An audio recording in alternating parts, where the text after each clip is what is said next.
संघर्ष रहा, जिसके बाद 28 राज्य, 8 केंद्रीय शासित प्रदेश, 3000 जातियां, 35 उपजातियां और 650 कबीलों का मुल्क बनकर तैयार हुआ। इतनी आसानी से नहीं, तारीख गवाही देगी। अरे दो पंक्तियों पर मुझे बताइएगा कि बरहज कैसे सुनता है।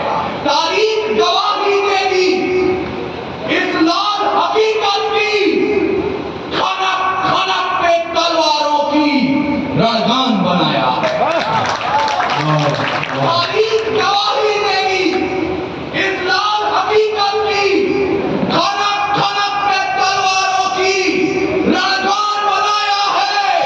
और खोद कर नाखून से गुलाम धरा को हमने बलिदानों की बुनियाद पे हिंदुस्तान बनाया है।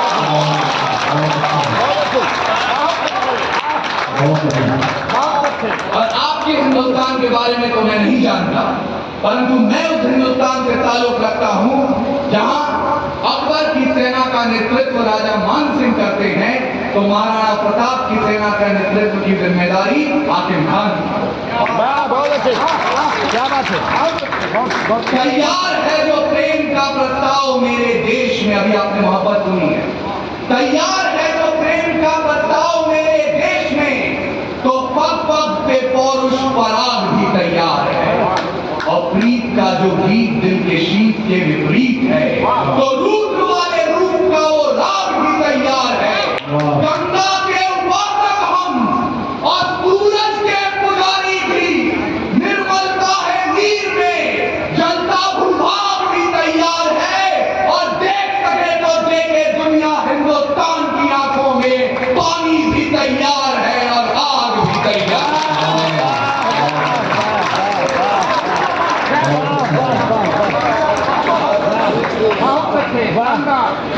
यहाँ आदरणीय बादशाह चचा के आदेश पर मेरी हाजिरी हुई है, क्योंकि जब मैं शुरुआती दौर में था तो कलम की तहजीब और मंच के नियम जिनको देख करके सीखता था, यहाँ बैठे हुए हैं। आपको निवेदित कर रहा हूँ आज का काव्य पाठ, अंतिम 3 मिनट, अधिक समय नहीं लूंगा, आपको महंगी कवियों को सुनना है, परंतु आप सोचिए और विचारिए। आप देवराहा बाबा की जमीन पर खड़े हैं। हमारा जो इतिहास रहा है, जो हमारी संकल्पनाएं रही हैं, जो हमारी संस्कृति रही है, आखिर क्या कारण है कि पिछले 900 वर्षों में शक, हूर, तुर्क, तातार, कुषाण, यवन, चंगेज, पठान, मंगोल, मुगल, डच, फ्रांसीसी, पुर्तगाली और अंग्रेज आकर चले गए, हिंदुस्तान अभी भी जिंदा है। कारण मैं बता रहा हूं, वेद लिखे, पुराण लिखे, शांति का पैगाम लिखा है। अक्षरधाम का अर्थ समझिए, अक्षर को ही धाम लिखा है। ऋषियों के जब नाम लिखे तो पहले अब्दुल कलाम लिखा है, और पत्थर भी वो तैर गया, हमने जिस पर नाम लिखा है। पत्थर भी वो नहीं, ये हमारा, मैं दिल से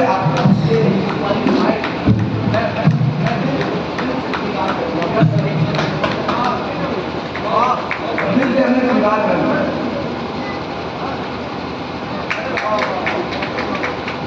पत्थर भी वो तैर गया, हमने जिस पर राम लिखा है। बजरंगी भाई राम की बात कर रहे थे, मंदिर का निर्माण हुआ है। मैं सुनता हूँ विनोद रस्तोगी एक आधुनिक लेखक है, उन्होंने कहा कि जब लंका की तरफ पुल का निर्माण हो रहा था, पत्थरों का नाम लिखा जाता था और पत्थर तैर जाते थे। जब ये बात लंका में पता चली तो लंका की जनता रावण के पास गई और कही कि आप भी पत्थर तैरा कर दिखाइए, सुना है कोई बहुत मायावी राजा आक्रमण करने वाला है। रावण समंदर के तट पर गया, उसने पत्थर पर रावण लिखा, उसे पानी में छोड़ा और पत्थर तैरा। जब वो वापस घर पहुंचा तो उसकी पत्नी ने पूछ लिया कि मैं जानती हूं आपको पत्थर तैराना तो नहीं आता, वो पत्थर तैरा तो तैरा कैसे? इस पर रावण ने जवाब दिया कि प्रिय, मैं भी जानता हूं मुझे पत्थर तैराना नहीं आता, मैंने तो पत्थर पे रावण लिखा, उसे पानी में छोड़ा और धीरे से कह दिया तुझे राम की कसम जो छुआ। लेकिन इसके आगे भी एक परिकल्पना है। ये बात जब वानरों की सेना को मालूम चली, आक्रमण कर दीजिए, वानरों की सेना को मालूम चली तो वो राम जी के पास गई तो कहा आपके नाम के पत्थर तो दुश्मन तैरा रहा। आप भी जरा कुछ लिख दें कि हम लोगों को अच्छा लगे, फिर नल और नील कब तक तैराएंगे। भगवान राम ने पत्थर पर राम लिखा, उसे पानी में छोड़ा और पत्थर डूब गया। जिसको आप छोड़ भगवान राम स्वयं विचार करने लगे कि मेरे नाम के पत्थर मानव सेना तैरा रही है, मैं पत्थर पर राम लिखकर छोड़ रहा हूँ, पत्थर डूब जा रहा है। जो छोड़ देगा भगवान ने छोड़ देंगे तो डूबना ही है। आपने छोड़ दिया उसे तार पर। और अगर आज संभल से कोई बदतमीज सांसद ये कह दे कि उस भगवान राम मर्यादा पुरुषोत्तम के मंदिर के निर्माण के दिन हमें शोक मनाना चाहिए, तो फिर शिवोम अंबर साहब की 4 पंक्तियां उधार लेता हूं और अपना काव्य पाठ प्रारंभ कर रहा हूं कि सांप जब तक आस्तीनों के न मारे जाएंगे, हौसला कितना भी हो, हम जंग हारे जाएंगे और दुश्मनों के संग तो हम फिर करेंगे फैसले, पहले घर के जाहिलों के सर उतारे जाएंगे। खतरा हमें इस लफ्ज से नहीं है, अरे मैं उनको शब्द चढ़ाता हूं, हिंद जिनकी जान था, नाम हिंदुस्तानी जिनका मज़हब हिंदुस्तान था। रक्त से रंगते थे धरती को अरियों की ललकार पर, जय हिंद का नारा सदा लिखा था जेलों की दीवार पर। अरे बदन पे बंधी थी बेड़ियां, दिल मगर आजाद था और रक्त के अंतिम खतरे में भी भारत जिंदाबाद। उसके बावजूद खतरा घर के गद्दारों से तब होता है जब आज एनसीईआरटी की पुस्तकें पढ़ाती हैं 14 अगस्त मध्य रात्रि 1947 जो दस्तावेजों पर दस्तखत हुए और आजादी हमारी झोली में आ गई। क्षमा कीजिएगा, ऐसा नहीं हुआ था। अरे कतरा कतरा खून दिया था, दी जवानी जुनून दिया था, कड़े अंग्रेज माने नहीं तो गोलियों से भून दिया था। गोलियों के गाल नहीं थे ना आवाज मजीरों की, खनखनाहट गूंजती थी सेल्यूलर में जंजीरों की। राजनीति से मिली नहीं है, नहीं खरीदी पैसों से, सौदा लहू के मोल हुआ था। भगत सिंह जैसों से अम्माओं ने गोली खाई थी, बेटे लटके बंदों पर, आजादी की डोली उठी है कुर्बानी के कंधों पर।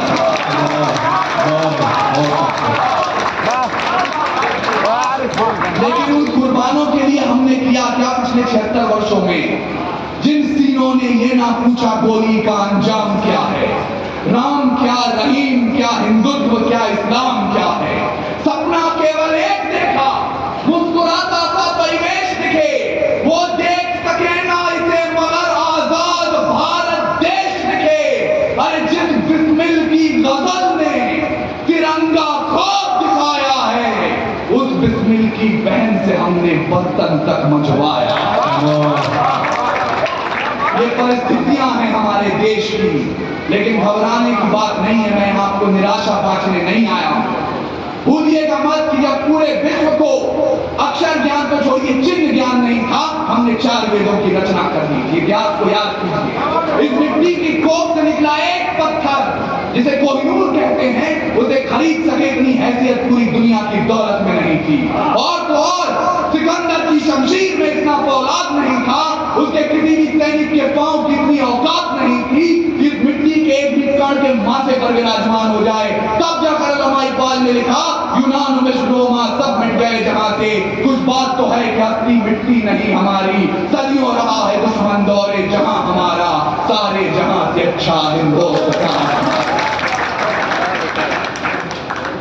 आपको सुनाना तो बहुत कुछ था, परंतु अंत इसलिए कर रहा हूं क्योंकि समय का आदर भारत जानता है। परंतु सर, आपके चरणों में ये बात निवेदित करना चाहता हूं, ये तथ्य, ये जुमला निवेदित करना चाहता हूं कि जब हमारी हस्ती मिट्टी नहीं थी तो क्या कारण हुआ कि गांधार से ब्रह्म देश तक हम अपनी भूमि हारते चले गए। मैं विद्यालय के प्रांगण में खड़ा हूं, मुझे मालूम है भाषा की हदें कितनी होनी चाहिए, परंतु अगर मेरे समक्ष नौजवानी बैठी हो और विद्यालय में पढ़ने वाले बच्चे बैठे हैं, मुझे क्षमा कर दीजिएगा, लेकिन जब आपको 2 अक्टूबर को सिखाया जाए दे दी हमें आजादी बिना खड्ग बिना ढाल, साबरमती के संत तूने कर दिया कमाल, दूसरी पंक्ति का पूरा सम्मान कीजिए। क्योंकि वाकई साबरमती के संत ने जो कमाल किया, विश्व का इतिहास पलट कर देख लीजिएगा, महात्मा गांधी के व्यक्तित्व के बराबर को दूर निकट भी कोई नहीं मिलेगा। लेकिन अगर आपको ये पंक्ति सिखाई जा रही है, दे दी हमें आजादी बिना खड्ग बिना ढाल, मैं जब भी ये सुनता हूं मेरे सामने से सुभद्रा कुमारी चौहान गुनगुनाते हुए गुजरने लगती हैं कि चमक उठी सन 57 में वो तलवार उड़ा ली थी, फिरंगियों को भगाने की वीर कुंवर सिंह ने ठानी थी, बुंदेले हर बोलों के मुंह हमने सुनी कहानी थी, और खूब लड़ी मर्दानी वो तो झांसी वाले। इसलिए आज भी हम देख रहे हैं जो एक कमी हमारे भारतवर्ष की रही, हम शस्त्र उठाना भूल गए। नानियां सड़कों पर आज सुरक्षित महसूस नहीं करती हैं, लक्ष्मीबाई का तेवर भूल गई। इसलिए अंतिम पंक्तियां और मुझे विदा कीजिएगा। लाख अहिंसा पढ़ाइए आप, लेकिन सत्य यही है कि बाज का खतरा सदा रहा है चिड़ियों की मुस्कानों पर। बाज का खतरा सदा रहा है चिड़ियों की मुस्कानों पर, और दीपक भारी नहीं पड़े हैं आंधी और तूफानों पर। आज तक तो भेड़ियों ने प्रीत के गीत नहीं गाए, अरे घोर अमावस की रातों से जुगनू जीत नहीं पाए, ताप सूर्य का ताल ठोक कर सुबह की ओर से जीता है, सिर्फ कहानी किस्सों में कछुआ खरगोश से जीता। बिन परवाज की चिड़िया पर नहीं इतराती है, हाथ जोड़कर मधुमक्खी भी छत्ता नहीं बचाती है, अरे अंबर की नवाई जैसे पंखों से की जाती है, शहद के छत्ते की रक्षा भी डंकों से की जाती है। तो उसने जवानी बरहज की भी दोनों मुट्ठी भींच के, अरे राह रोकिए तूफानों की तलवारों को खींच के, परिवर्तन का नया उजाला केवल मशाल ही लाएंगे, और शराब जलाकर इंकलाब न आए हैं न आएंगे। संकल्पित हो जाइए। इस कवि सम्मेलन से आप जब जाए भूल जाइएगा पूर्व विक्रम शाह की शाम क्या चीखा क्या चिल्लाया। ये अंतिम संकल्प अपने साथ लेकर आइए, लेकर जाइए जो मेरे ये बुजुर्ग सामने बैठे हैं और मंच पे जो मेहनती हस्ताक्षर हैं। आप लोगों ने जो एक संकल्प पत्र बनाया हिंदुस्तान के नाम, उस पर युवा पीढ़ी के हस्ताक्षर यही हैं कि रावण नहीं हम पलने देंगे साधुओं के वेश में। मुझे कहने में कोई संकोच नहीं है, भाषा पूर्व विक्रम शाह की है, चाहे वो आसाराम हो या राम रहीम। रावण नहीं हम पलने देंगे साधुओं के वेश में, और अफजल नहीं पनप सकते हैं अब्दुल कलाम के देश में। फौलादी हिंदुस्तान है ये, दुर्योधन की जान नहीं, और भगत सिंह की मिट्टी पर खालिस्तान की मांग नहीं।